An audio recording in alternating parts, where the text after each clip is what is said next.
Really fun process, isn't it, Alan? Whether it's the vehicle or the home, you're like, you want to go cheap, but you don't want to go too cheap. Yeah, exactly. And I mean, with the hail threats increasing here later this spring, it's almost inevitable that we'll see some sort of damage in parts of southern Colorado at some point. All right, today let's talk about the fire danger risk. Once again, back under red flag warnings from 11 a.m. until 7 o'clock. This is going to be from Colorado Springs south towards Trinidad, as well as parts of the southeast plains. Main weather threats today, gusts around 50, so not quite as strong as yesterday. Humidity down around 10 to 15%.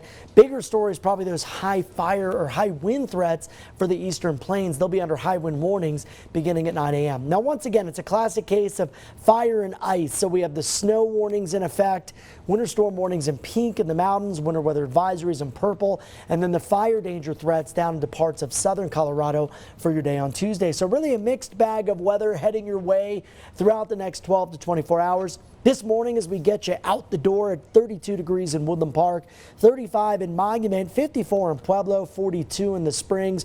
The wind already whipping things around. Look at these gusts for I-25, already between about 25, 45 miles per hour. Eastern Plains getting gusty as well. South of Highway 50, you'll really see an uptick in that wind over the next hour or two. Getting some stronger bands of rain up across northern Colorado. Showers and storms on the Eastern Plains this morning.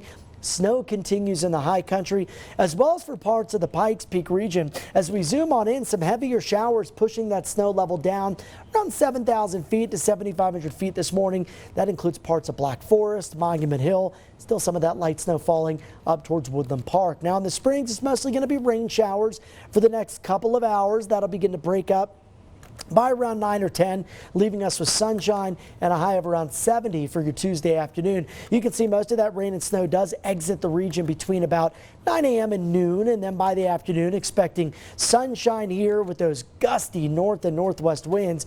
And that's really going to be a big story, especially for the eastern plains, as again these areas will see those high wind warning by the afternoon, by as early as 9 a.m. Look at the wind gusts that pick up and continue to be up above 60 miles per hour. So anything outside that's not tied down that should be brought into the house, you can expect that to be tossed down maybe a few streets down or to your neighbor's house, because we're going to see really strong wind today in those areas. For the I-25 corridor, not as strong, but still on the gusty side of average. Take a look at your highs today. 62 in Monument, 70 in the Springs, and 78 in Pueblo. We'll see similar temperatures today to what we saw yesterday here locally in the Springs, with that shower threat giving way to wind today and tomorrow.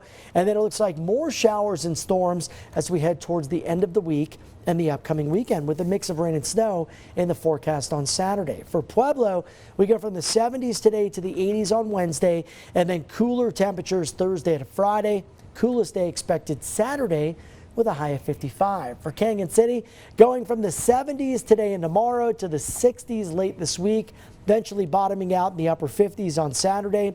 And for Woodland Park, 50s today, 60s on Wednesday.